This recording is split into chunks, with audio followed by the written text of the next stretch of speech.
la clase de reproductor femenino, que es muy bonita, esa clase de como menstruación, ciclo ovárico, esas cosas. Y ya después, sí, porque aunque es muy común, la gente no sabe casi sobre eso. Y luego ya la última, que es reproductor masculino y embarazo y lactancia. Entonces vamos a tratar de abarcar, como siempre, lo que más se pueda y viendo hasta dónde puedes llegar. Y hay cosas, yo te voy a dejar un par de cosas para que tú averigües y después lo vamos a comentar. ¿Han visto de qué trata la guía del jueves? Si es pasado mañana ni la han visto, ¿no?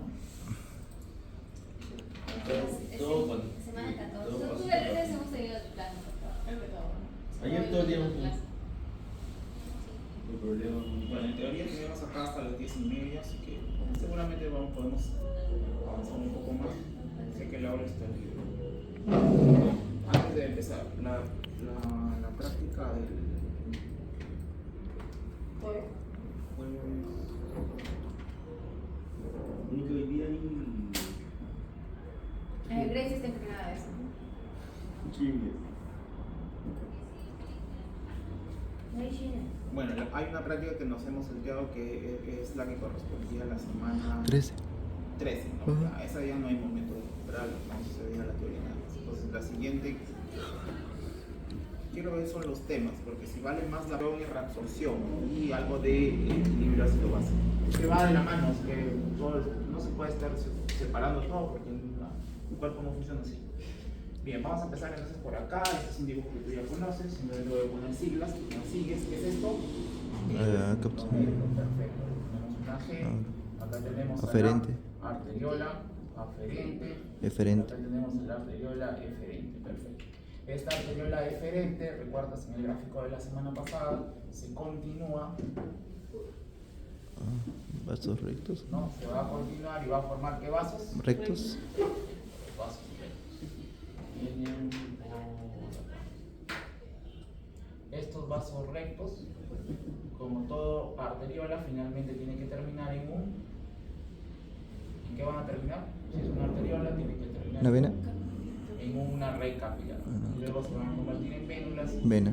Y luego se van a convertir en venas y así sigue la secuencia. Eso ya tú lo entiendes fácil.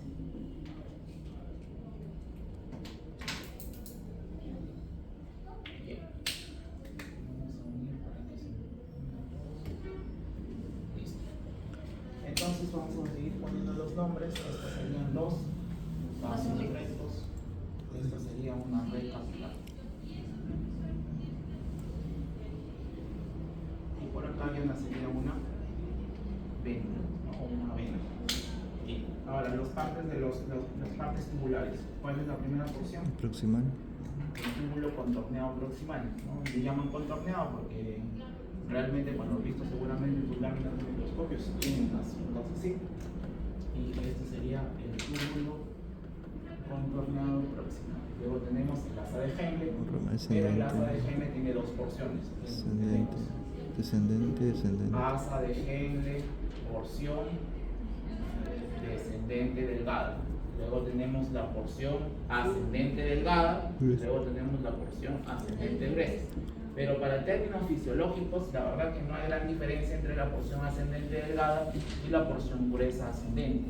¿Ya? Entonces, de manera general, vamos a decir asa de Henle, porción ascendente. Y acá asa de Henle, hasta ahí, porción descendente. Porque la ascendente es la delgada y la ascendente tiene principalmente una porción ascendente gruesa. ¿Ya? Luego tenemos el túbulo contorneado distal. Y acá recuerda que esto es un esquema lineal, pero ya te expliqué en la primera clase que no es así, sino que en realidad este túbulo contorneado proximal suele estar en proximidad con el glomérulo, ¿no? Y aquí encontrábamos un órgano importante que es parte del aparato yustroglomerular, que era la mácula densa. ¿Recuerdan de la mácula densa que mencionamos en la primera clase? Bueno, la mácula densa es una agrupación de células que está acá en el límite del túbulo contorneado distal con el asa de Henle, porción ascendente, y sirve para censar la cantidad de sodio y agua filtrada que llega hasta el túbulo contorneado distal. ¿Ya? No olvidar entonces por acá tenemos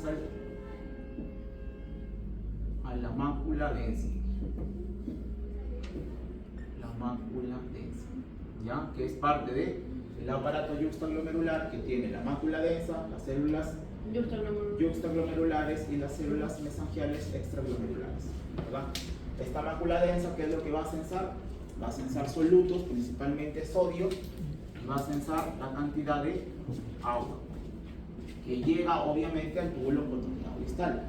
¿Por qué es importante? Porque mediante la medición, ¿no? o el censo de estas sustancias hace una retroalimentación negativa, de tal manera que si la carga filtrada de sodio que llega hasta la mácula densa es elevada, da una señal para que la arteriola aferente se cierre, para que la cantidad que llega sea menor.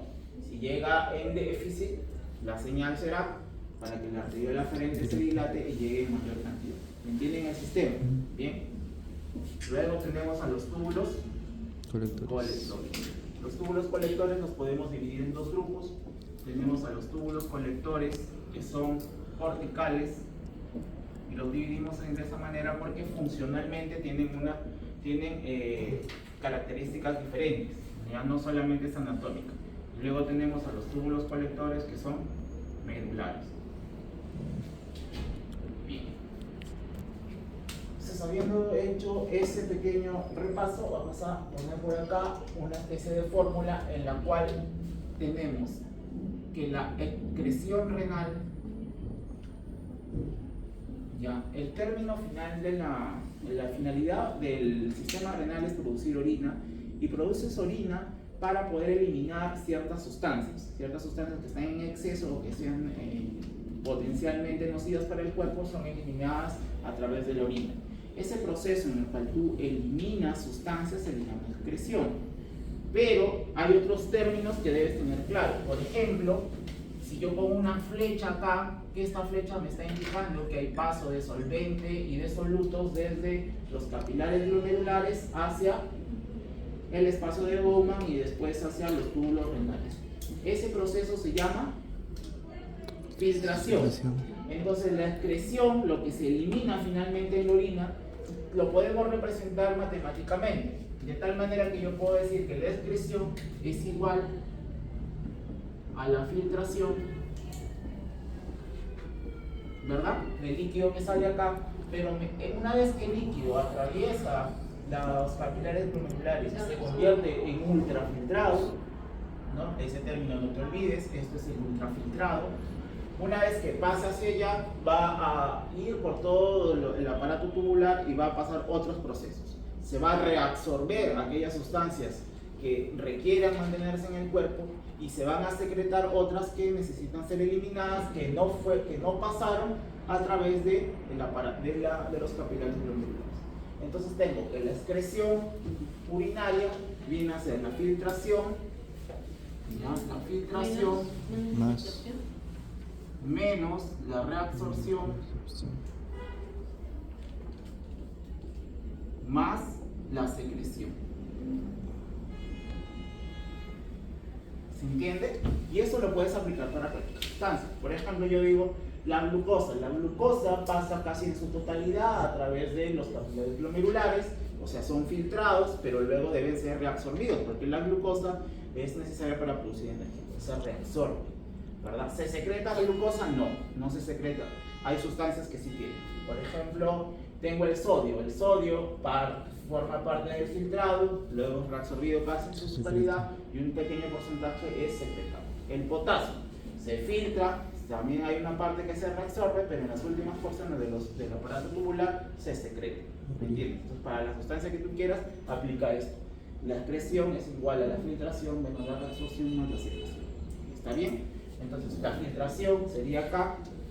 A eso es a lo que nosotros ya le hemos llamado como ultrafiltrado, ¿verdad?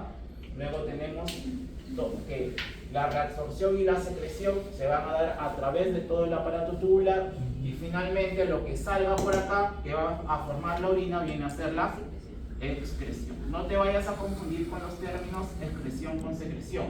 Ya, excretar es aquello que va a ser eliminado. Secretar es simplemente la salida, el paso de una sustancia, de una célula hacia un espacio, no necesariamente para ser eliminado. Bien, entonces la excreción finalmente va a constituirse en la orina. Bien, por eso es que la orina puede tener características físico-químicas diferentes, de densidad, de osmolaridad, de contenido de solutos o de solvente, porque se va a adaptar a las necesidades y a la homeostasis de tu cuerpo. ¿Alguna pregunta hasta ahí? Bien. Ahora, si nosotros queremos ampliar de manera celular estas estructuras, ya hablando del aparato tubular, que es lo que vamos a tratar hoy día, porque ya esta zona del glomérulo lo hemos conversado, hemos visto cómo se da el ultrafiltrado, la membrana de filtración y todo eso, y ya vamos a abocarnos al aparato tubular. Entonces acá tenemos la representación de 3 células del aparato tubular, cualquier porción de ellas. Acá vamos a tener un capilar. ¿Por qué los capilares acompañan a las porciones del aparato tubular? Porque se va a dar un proceso de reabsorción y secreción. Entonces, la reabsorción de sustancias de la luz del túbulo a través de las células del aparato tubular, estas son las células, esas sustancias luego deben pasar hacia el torrente sanguíneo, o sea, hacia los capilares. Por eso es que todo el aparato